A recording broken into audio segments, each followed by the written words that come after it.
Good morning and welcome to Let's Talk New Mexico. I'm your host, Ty Bannerman. July marks Disability Pride Month, which celebrates the actions of the activists who successfully rallied in favor of the Americans with Disability Rights Act, which was signed into law by President George H.W. Bush on July 26, 1990. But in addition to festivities like parades and awards ceremonies, it also marks a time for considering what still needs to be done to ensure equal treatment for all, regardless of different levels of ability. On today's Let's Talk New Mexico, we're finding the pride in disability and looking at how actions by the current federal government have put many of the gains over the last 30 years in jeopardy. We'd love to hear your stories. Are you or someone you know dealing with a disability? Do you feel like our society is moving in a positive direction in terms of equal rights and accommodation? What do you think still needs to be done? You can email us at letstalk@kunm.org or call in live 505-277-5866. And this morning we are joined by three board members of the Disability Pride New Mexico. We have Eli Fresquez, Esquire. Eli previously served as the director of the Office of Children's Rights at the New Mexico Children, Youth, and Families Department. He is a disability rights attorney. Thank you for joining us this morning, Eli. Thank you. Good morning. We have Katie Ellis, LMSW, the Senior Social and Community Coordinator for the New Mexico Public Education Department, Office of Special Education. Good morning, Katie. Good morning. We're happy to have you here. Thank you. And Nathan Gum, the Executive Director of the New Mexico Commission for Deaf and Hard of Hearing. Welcome to the show, Nathan. Thank you for having me.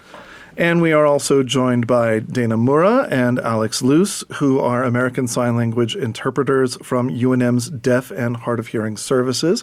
Thank you for coming in, guys. So, like we said at the top of the show, July marks Disability Pride Month. This is a time to celebrate contributions, achievements, and diversity for people with all abilities.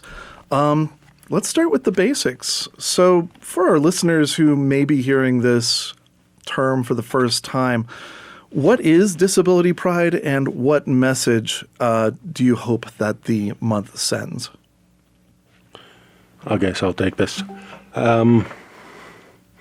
Disability Pride, when we think about it, really stems from the accomplishments of several people when they passed the Americans with Disabilities Act in July of 1990. And while that's certainly the case and the reason we celebrate, it's also a reframing of a lot of things. Mm-hmm. It's a reframing of how we identify as a community. For example, in the past, our community members would sometimes be pushed aside. They would be in institutions. They wouldn't be out in public. They wouldn't be part of the conversation. And Disability Pride Month really reshapes that whole concept and says, no, we're here. Mm-hmm. We are part of the conversation. We're contributing members to society. We're brothers, sisters, mothers. We're lawyers, doctors. We're involved. And we do a lot of great things. And here's the catch. You can all be people with disabilities. Right. At some point during your life, something happens. You get in an accident. You get older. Mm-hmm. You lose your hearing. You lose your eyesight, things like that. And you become part of this community. The other thing is to kind of take away from the concept of shame. Mm-hmm. A lot of times people were ashamed that they were not part of this group that they used to be a part of because they couldn't hear. They were a part of this event because they couldn't see things the way they used to be able to. They weren't able to get into the building.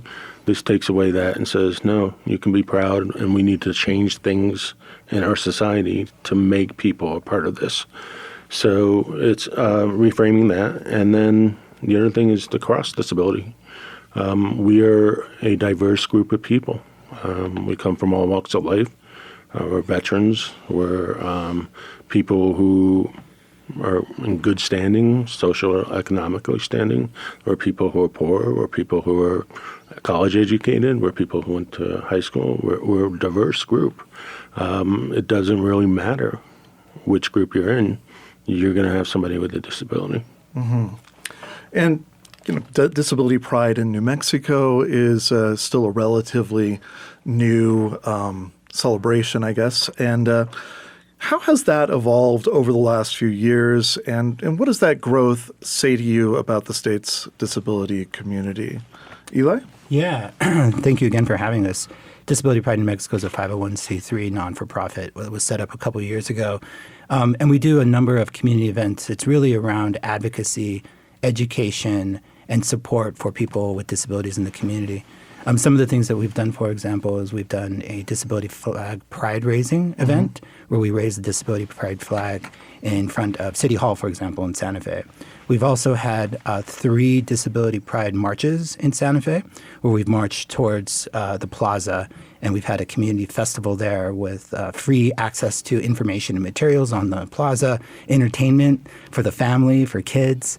So it's been a really great way of exploring disability rights, but also through a community and really having pride in our families and our disability community. So why is it important to celebrate disability as part of a person's identity rather than viewing it only through the lens of medical care or limitations? Katie? It's important because, as Nathan said, we are all part of a community. And just because I'm in a wheelchair doesn't mean I need to be fixed. Right. To me, being in a wheelchair is my legs, right? And I wouldn't want it any other way.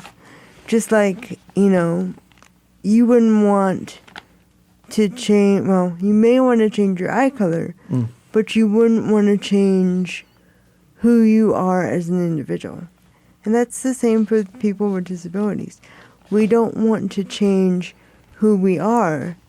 We just want to be included and the world made accessible. The best way I say it is the medical model looks at fixing things. I don't need to be fixed.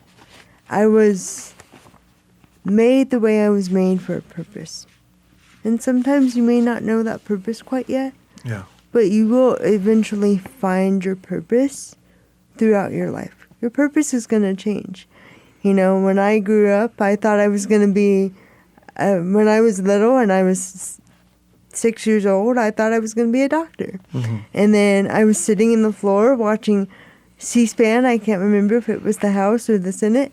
And I looked at my family and I was like, I'm going to do that one day. Oh, wow. So, hence the reason why I'm a big disability rights advocate. And it's just a pleasure to be here in that capacity today as one of the state's disability rights leaders and disability rights advocates. And at the end of the day, the medical model says to be fixed. The social model says to be included. So what misconceptions about disability do you hope that events like Disability Pride help change? What I hope helps shed light on the disability community with Disability Pride Month and things of that nature is members of the disability community are leaders. They are voters. They are everyday community members. They are policymakers. They are mothers, fathers, brothers, sisters, all of those things.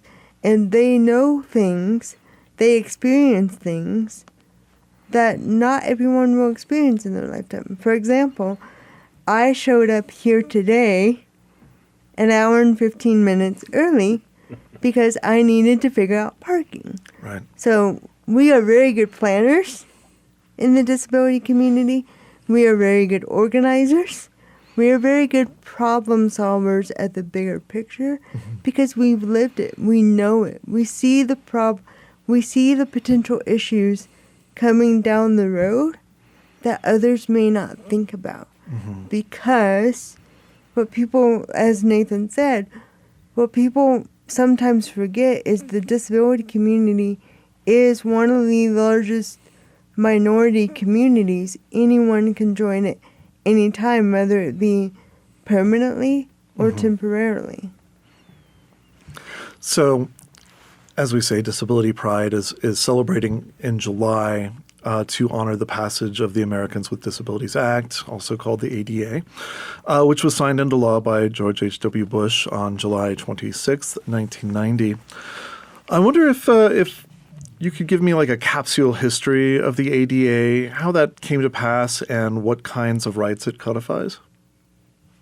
Yeah, so yeah. The federal ADA really has its origin story in the Rehabilitation Act, which applied to federal government in 1973. And there was a lot of activism that went around that passage under the Nixon administration. So they created a template that then was copied and reproduced and augmented and expanded with the federal ADA. And the ADA applies really in a number of different instances. The first one is employee-employer reasonable accommodations and making sure that employment practices are accessible, equitable for people in employee-employer situations. So think about reasonable accommodations in the workplace. Then there's the other title, so that's Title I. Then there's Title II, which applies to state and local government. So this is making sure that programs and services are accessible for people they serve in the state and local government arena. And there's a lot of movement right now in the state of New Mexico around that Title II access. So making sure that our state programs and services are accessible for people with disabilities. And that includes things like effective communication, like having access to American Sign Language interpreters, facilities, state facilities that are accessible, state and local facilities that are accessible. Then there's Title III, which is public accommodations, which is kind of a big word, right? Right. But really what it means is anywhere you go, malls, restaurants, gas stations, those are all places that are considered places of public accommodations. And those also have to be accessible, meaning they have to meet the ADA standards for accessible design. Now there are some technicalities to that for pre-existing locations. So what's reasonable and what's not, and that's something that is often discussed and played out in courts and decided in that way. So those are the big three. You have employment, which is reasonable accommodations, equal access and opportunity to employment. Title II, which is ADA obligations for state and local government, and public accommodations, places you go, making sure that those are accessible for people with disabilities as well. Do you feel like any of these tend to get like kind of misinterpreted by the general public? Maybe there's misunderstandings about how it works that you could clear up? You know, one I just want to I hear a lot is grandfathered. They say, oh, well, our business is grandfathered in. That's not the case. There is no grandfathering under the ADA. Really, it's a case-by-case assessment. You take a look and see what reasonable barrier removal. So, for example, you have a small business and you have stairs. You may not be able stairs that for ingress and egress into the location. There may not be a reasonable accommodation that can be provided, but that's really a case-by-case assessment. So just because the building was built before the Americans with Disabilities Act doesn't mean that it's grandfathered in. It means that it needs to go through an assessment and making sure that what is reasonable and what is not to accommodate people with disabilities. See, and I know sometimes in the kind of the rhetoric around the Americans with Disabilities Act, it's often framed as an impediment to small businesses or a burden on them. What are your thoughts about that? Yeah, I think that can be framed that way. I would consider a reframing. You look at the number of consumers who are people with disabilities. You look at the aging baby boomer populations that are now aging into disability, whether it's deaf or hard of hearing communities, whether it's people with needing wheelchair access or other kinds of ambulatory access. So this is really untapping, in many ways, a huge customer base by being more accessible to a broader range of communities. So you could see it as something that you have to do, or you could see it as an opportunity to serve greater customers and provide better customer service. And if you go out there as a business and say, hey, look, we're age-friendly, we're accessible, that's going to help your bottom line. Okay. Nathan, did you have something to add? Yeah, I was just going to add that there are also tax breaks when you make a place accessible. There are ways to recoup that investment, as Eli was saying. I think the one big thing I would point out is that people with disabilities are not people who aren't going to spend money. We want to spend money. We want to go to these places. The more movie theaters that make things caption accessible, the more places that even think about things like Spanish captioning or dubbed, the more places that think about bringing people, bring more people.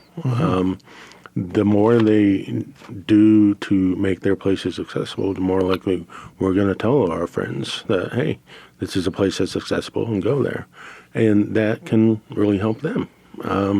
I think the reframing that Eli pointed out is exactly right, is if you consider us as part of the demographic you're trying to get to, because that's how a lot of businesses think, is which demographic do I want? Do I want to pull these people in?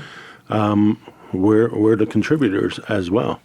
And then the other thing I would point out is that a lot of times there are misconceptions about what actually needs to be done. So they think it's a big spending spree. It's not always the case. Sometimes it's a small, simple fix. Katie, I see that you have something to add, but we do have to take a quick break here. You are listening to Let's Talk New Mexico, and we are talking about disability pride. We want to hear your take on this subject. If you have a disability or if you care for someone who does, what is one accessibility challenge that you encounter most often in New Mexico? Give us a call at 505-277-5866 or email letstalk@kunm.org. Stay with us.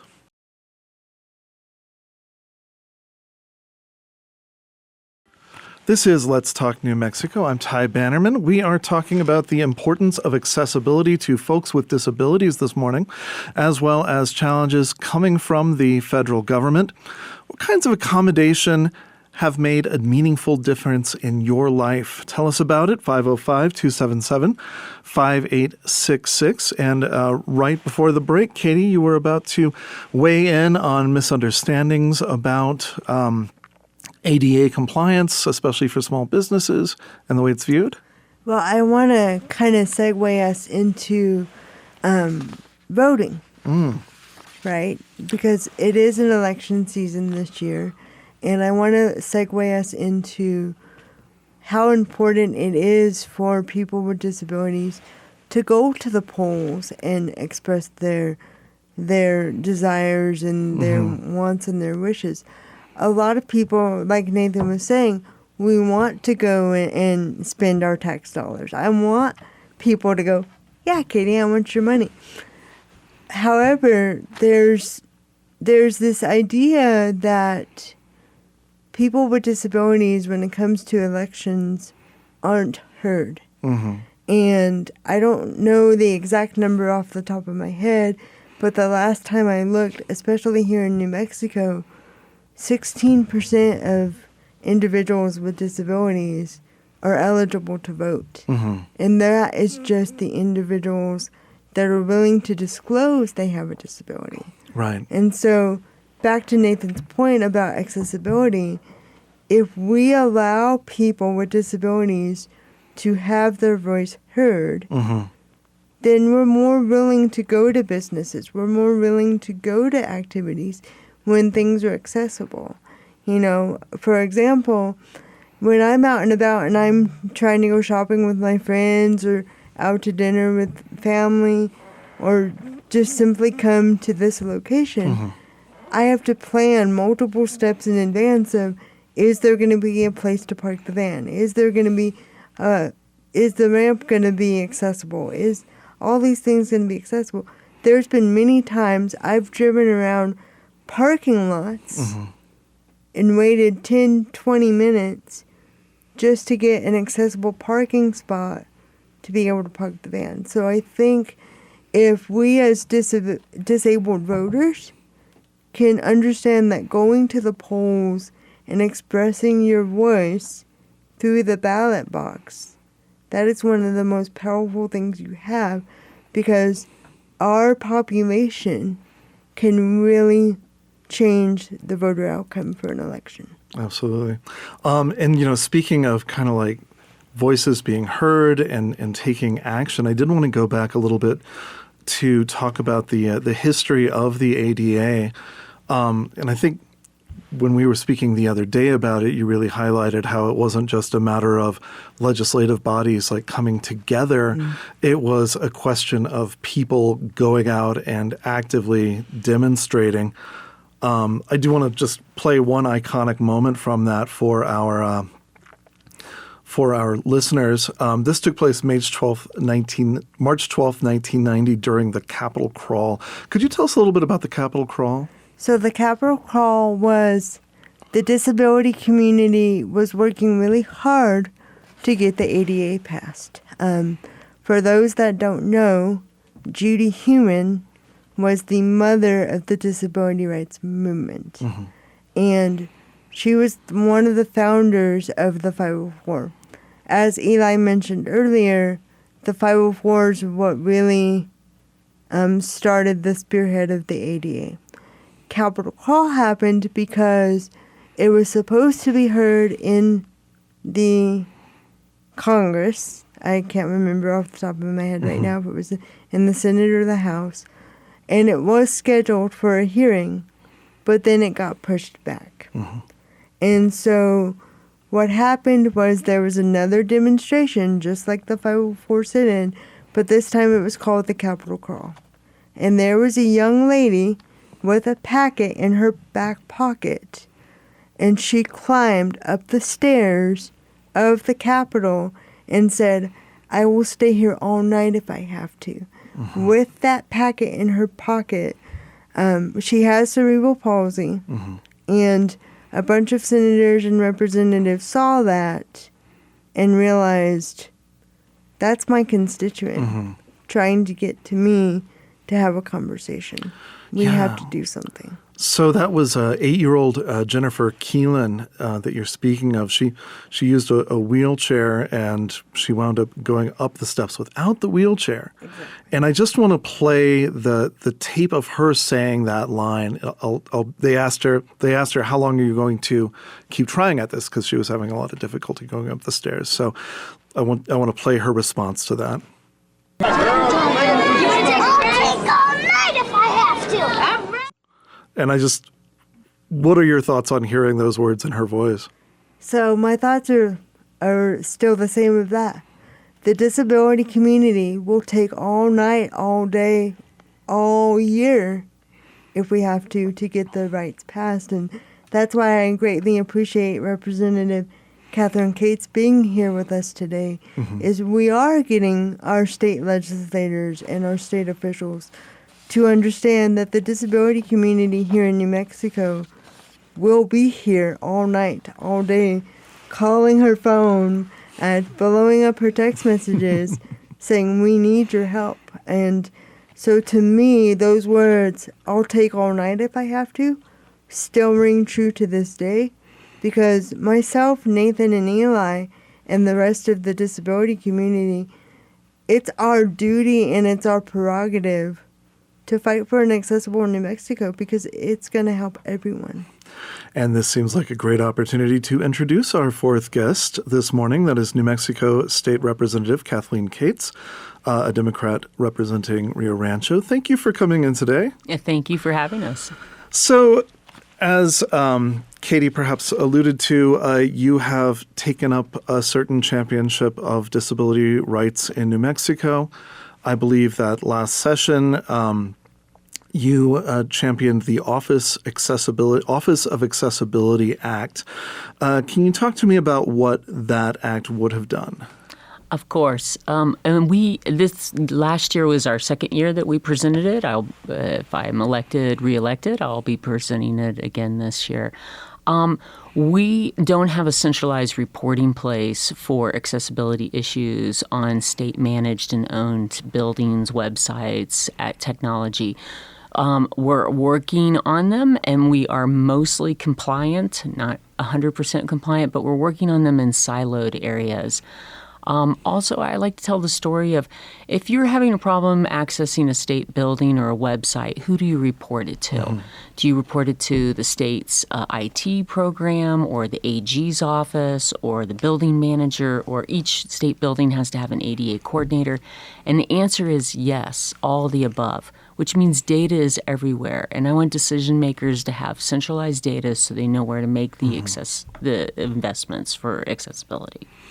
Right. And so the bill wound up passing last session, but then it was vetoed by Governor Michelle Lujan Grisham, who said that it basically duplicated work that the administration was already doing. What's your take on that? Oh, I strongly disagree with the governor on this. She vetoed it in 2025. The bill does not say that our state government is not ADA compliant. It says it has no centralized reporting mechanism. And that's what we would like. The bill will require an annual report to be given to funders and decision makers, which means the governor, the legislator, the LFC, so that they can make more appropriate decisions. We have an email from Venny in Albuquerque. Venny says that Albuquerque has long ignored ADA regulations and issues, including parking. In Nob Hill, there are very few spaces available, especially for those who use vans or ramps or wheelchairs. There are some behind La Montanita only because Venny himself advocated for it. The New Mexico Governor's Commission on Disability is not an enforcement agency, but it can provide guidance, including a parking checklist and parking statutes on its website. It also provides training for ADA coordinators. All state and local governments must have such a coordinator. Perhaps this explains why, when deaf people ask for assistance related to crossing the street at their residence, a city employee, probably without ADA training or an ADA certificate, suggested a beeping signal. Nathan, what's your response to that? Not so helpful. So as a person with a hearing loss, I feel a little bit I have to explain a few things about it.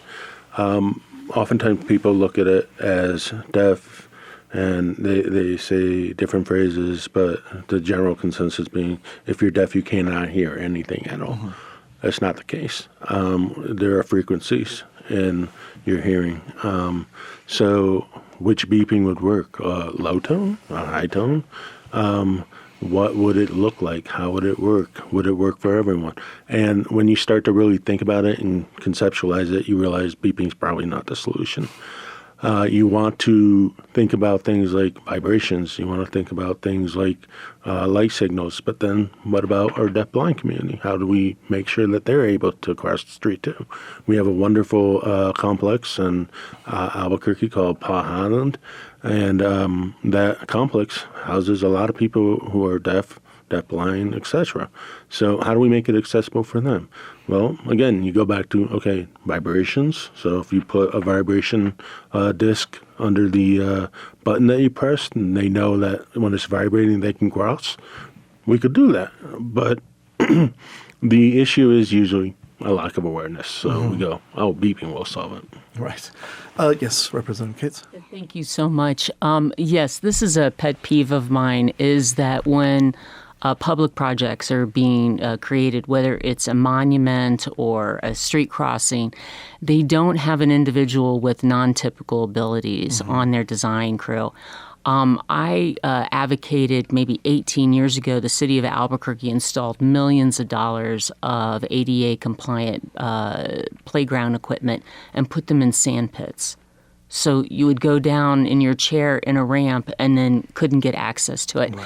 That is a reflection that nobody is on that design crew with a different ability.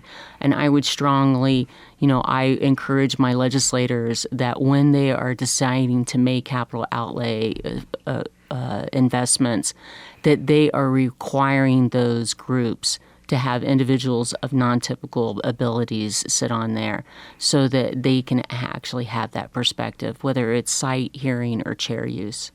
And Eli, it looks like you had something to add? Yeah, just to add on what was already mentioned, under the ADA Title II, Section 35.15D does require any state and local government of 50 more employees to have an ADA transition plan. So what this means is a framework for how you get to accessibility in the future. So as the person mentioned about sidewalk issues, that should be something that should be included in an ADA transition plan. This is a federal requirement for state and local governments. So if your city doesn't have an ADA transition plan, you should be reaching out to city officials to find out what is their ADA transition plan, or if they don't have one, how do they plan on developing such a plan? This looks at things like physical facilities, making them accessible restrooms, ingress and egress, but also sidewalks and places of public accommodation, those kinds of things. So just if you're a person of the public and you have issues and concerns around accessibility, that ADA transition plan is really important. So reach out to your state and local official about that. Okay. And Katie, the other day we were talking a lot about the importance of representation just because of situations like this. Do you have anything that you'd like to add about this situation? Yes, as everyone has said, I may be up here as a disability rights advocate and justice leader in the state of New Mexico, but you as a person with a disability or even invisible disability that you're not comfortable with saying out loud yet because you've seen how the community can be treated, you have every right to pick up the phone and get a hold of a legislator, get a hold of, government offices and say, I need to speak with someone about this particular issue because I may be disabled myself and have my disabilities, but I don't know what it's like to be Nathan Gum. I don't know what it's like to be someone else with the same disability because every disability is different, but it's the same sense of community. And so I think the state of New Mexico and the people of New Mexico need to understand it's okay to say the word disabled. Disability is a proud word to say. Yes, it means you are differently abled, but it means that you're part of a community that is strong, that has gotten laws passed that are bipartisan, because the ADA was a bipartisan law. It was signed into law by a Republican president. It was voted on in both houses overwhelmingly with both parties in support. The Office of Accessibility Act was voted on by both parties with overwhelming support. And so disability does not see political party, but at the same time, you as a person with a disability have every right to be your own advocate and to be an advocate for the state. Absolutely. And I think, talking about the ADA again, I think a lot of people might have assumed that once that law was passed, that was it. We were done, right? We solved it. Yeah, no, we're not done. I wonder if you could talk a little bit about that kind of view of what still needs to be done at the legislative level, Representative Cates? Yeah, thank you so much. I would like to speak about this issue. So, how we perceived this law in 1990 is different than how we perceive it now. And as my colleagues have clearly stated, that everyone will pass through the disability community at one time or another. And so it really is making sure that we have everything accessible for all of our people. And that also means capturing the right workforce. When I hear from small employers who say, oh, I can't find enough hiring, I'm like, how many individuals from the disability community have you hired? Because they are challenged and they are skilled. And I know I take an intern from the Commission for the Blind every summer, and she's been essential in my work. I will also like to say what an economic driver that is. So the state started a process, a bill that did not pass but inspired change nonetheless, was funding more adult changing tables for personal care throughout the state. The Bureau of Tourism has realized that chair users rarely travel by themselves. They're traveling with their family a lot of times, or at least another individual. And this is an economic driver in the state. And if we can have more changing personal care facilities so they have the dignity and the privacy of a clean, safe space that is clearly mapped for them to plan their trips and vacation, this becomes an economic driver in the state as well. This is Let's Talk New Mexico. We're talking Disability Pride Month. My guests are Eli Fresquez, Nathan Gum, and Katie Ellis of Disability Pride New Mexico, and Representative Kathleen Cates. We are going to take a brief pause, and when we come back, we're going to talk about what's happening at the federal level. You can call in with your thoughts on the discussion at 505-277-5866 or email us at letstalk@kunm.org.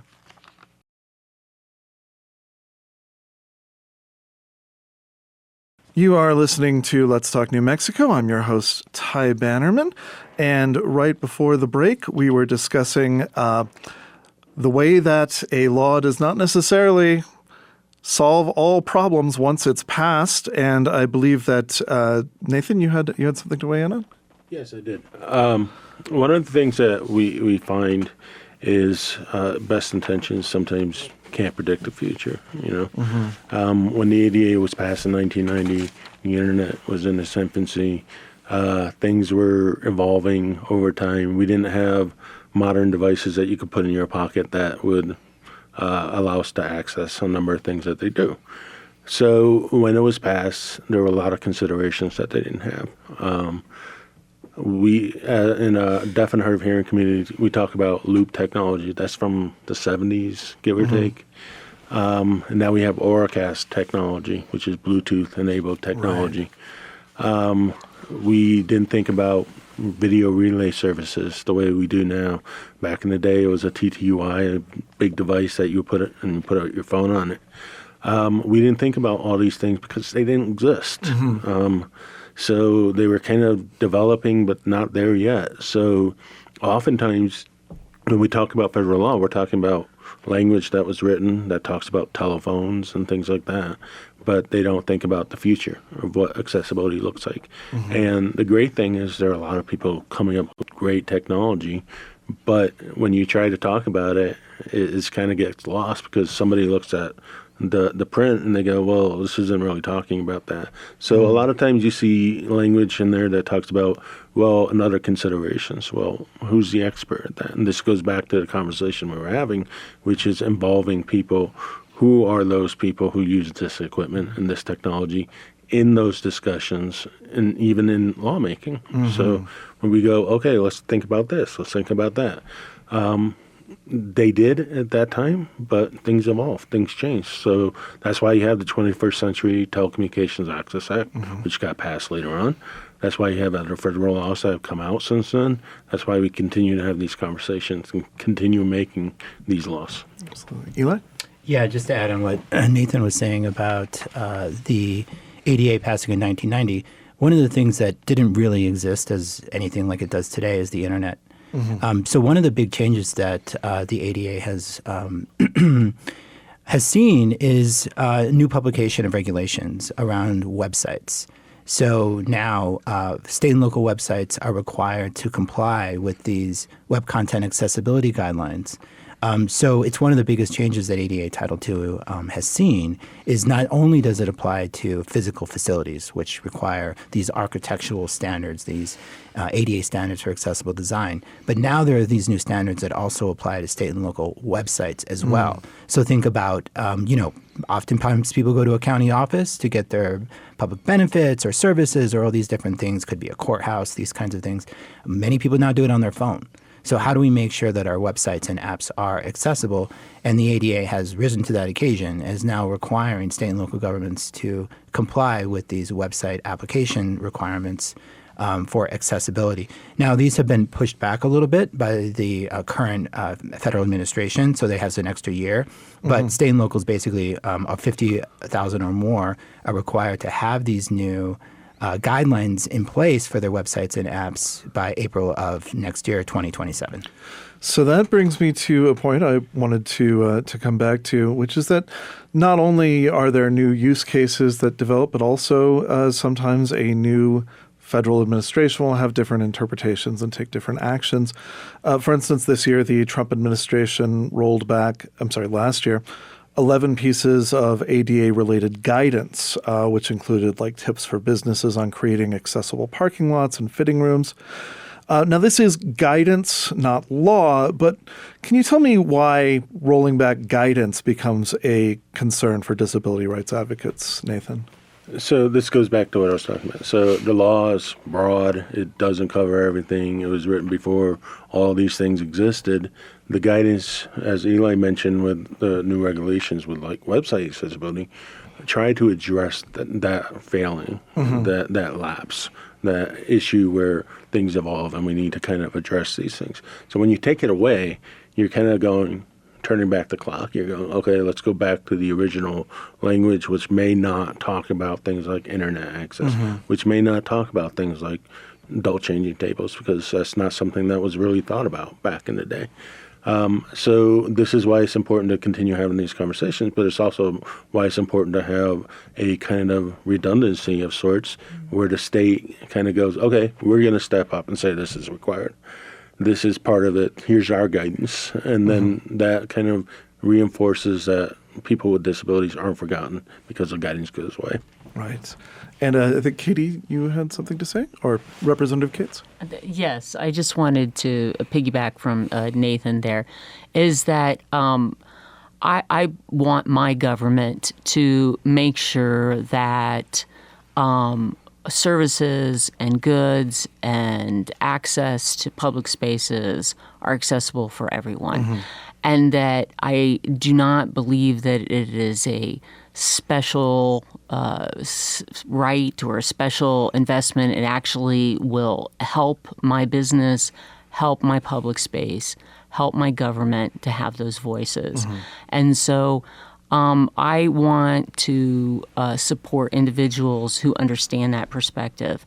But I have also been a small employer as well. And reasonable accommodations, as our attorney on the panel will tell you, can be broadly interpreted.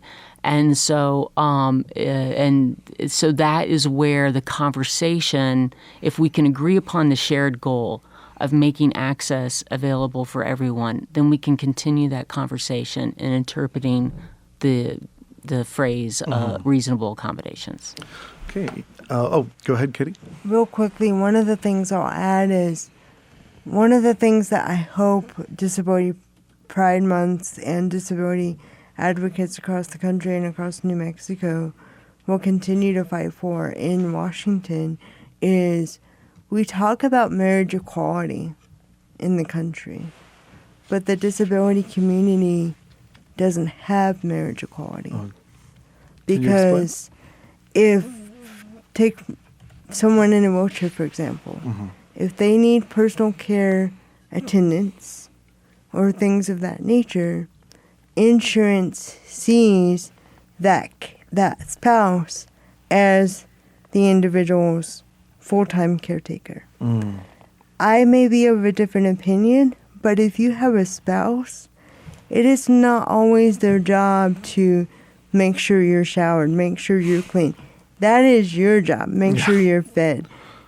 Their job as your spouse is to care for you in a multitude of levels, to be there for you as your partner, not necessarily as someone to make sure that you have the needs that you have to be taken care of. And so when we talk about all these federal laws and all these guidances that we've all addressed, I think we really need to look at what makes everyone equal. Right. Getting married should not be an extra job that people... You know, I've heard it said so eloquently, do I choose who I love or do I choose my health? And that's powerful to me. Right. Because to me, you shouldn't have to choose. One thing I wanted to make sure that we do touch on today, Eli, is the Olmstead decision, and there are some current concerns over what federal enforcement of that's going to look like. Can you tell me, first of all, what is the Olmstead decision? What does it refer to, and what are the worries about the current administration's interpretation? Yes, thank you. The Olmstead was a Supreme Court decision that found that you can't unreasonably segregate people with disabilities. You must offer community-based services reasonably and not go to institution first. So people with disabilities shouldn't be unreasonably institutionalized. They should be offered community-based services. Now, the ADA is enforced by a number of different mechanisms. One is through private litigation. The other one is through Department of Justice enforcement. The DOJ has published or rolled back the interpretation of what Olmsted means and narrowly construing it to not necessarily apply in many instances, meaning that these community-based services may be in jeopardy. So there's a lot of gains made in the past 26 years since the passage of the American Disabilities Act, but we have to continue to fight for these rights. And Olmsted is a real place of concern in the disability community. In fact, fear that people may be institutionalized or reinstitutionalized. And instead we believe, and I think people on this panel believe, that we should look at community-based services first so that we can keep family members, loved ones, yourself in the community with families, with their with the services arrays around them so that they're not unreasonably institutionalized. Yes, Representative Cates. Thank you. So before I became a representative, I was also a provider of disability services and advocate for about 20 years. And I was around when the Olmsted Act first it was in place. So just to clarify, Eli is great at explaining legally. I'm going to reinterpret as a fine arts major, not a legal mind. The Olmsted Act was, here in New Mexico, we do not institutionalize individuals. Some states still have institutions. We don't. But the Olmsted, what we do have are what we refer to, let's say, as day programs. And many individuals before the Olmsted Act might be going from a residential program to a day program. And some of those day programs were fabulous and some were less than community-based. The Olmsted Act made sure that individuals were getting out in the community and had to say where they were going in the community, right? They have a voice of how they want to live their life. And it is a concern, although I would hope that our state would never consider rolling back and going back to institutional care. Just that taking away the voice of the individuals we serve is very concerning, and that is what we are concerned about, the direction of the Supreme Court right now. Katie? Real quickly, I am an example of what Olmsted stands for. You know, going back to all the things I've spoken about earlier, if it wasn't for the Olmsted decision, the ADA, all those disability rights laws, I wouldn't be out in the community. I wouldn't have the support of the state of New Mexico, paying, assisting with my health care, people to come in and assist with helping me get up, helping me get dressed, that kind of thing.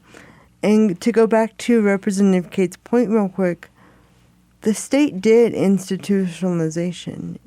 If the state remembers the Jackson class lawsuit in Los Lunas Training School, that is something I never, ever want to see or experience in my lifetime. And I can't really go into the Jackson class lawsuit. That would be a Eli question or a Catherine Cates question.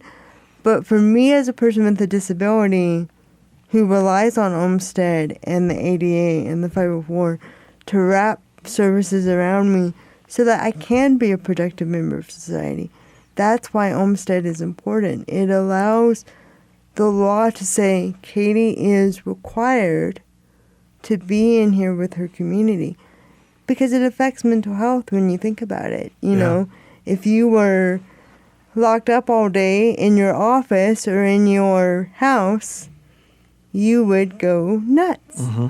And so that's how people with disabilities feel when the states and the feds are saying, this is what's now required. And so with no guidance from the feds really of how the states are supposed to interpret Olmsted, that's what's scaring the community is, will I, Katie Ellis, be stuck in my house?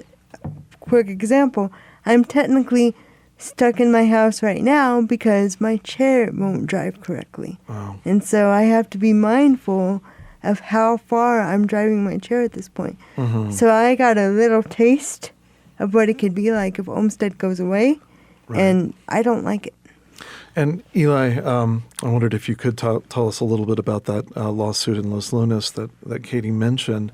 It's not something I'm familiar with, for instance. Yeah, there's been a number of different cases around equal access and opportunity and ADA. Jackson case was a very long case. It was recently settled about 5 years ago. It's about a 30-year-old case about the institutionalization of people with psychiatric needs. And I just want to point out something. Disability doesn't just cover things that are readily apparent with people, like people who use wheelchairs, walkers, canes, people who are deaf, hard of hearing, or blind. It also includes mental and behavioral health issues. So I think these cases, there's also a Kevin S. case that also involves CYFD and Human Services Department. And these cases are really about how do we make sure that we're not unreasonably segregating people in these kinds of institutional settings, or that we're not providing accommodations to kids and youth who may have disabilities that we can accommodate for. And really it's about providing a better array of services like Katie was mentioning. I just want to say, access and opportunity and inclusion is really an opportunity, I think, for the state of New Mexico. And as Representative Cates said, the Office of Accessibility, this Accessibility Act, really is a great investment. It's creating this one-stop shop, but really what it does is it shares information and resources, and it's an investment on how do we make our state more inclusive and accessible, which benefits everyone. Okay. And Nathan, I know this is an issue close to your heart. We talked earlier about one of these areas of accessibility being text to 911.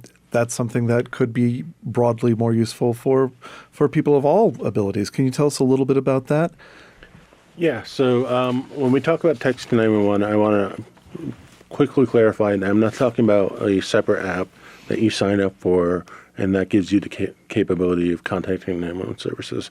I'm talking about you pick up your phone, you text somebody, like your friend, through an SMS message or an RCS message.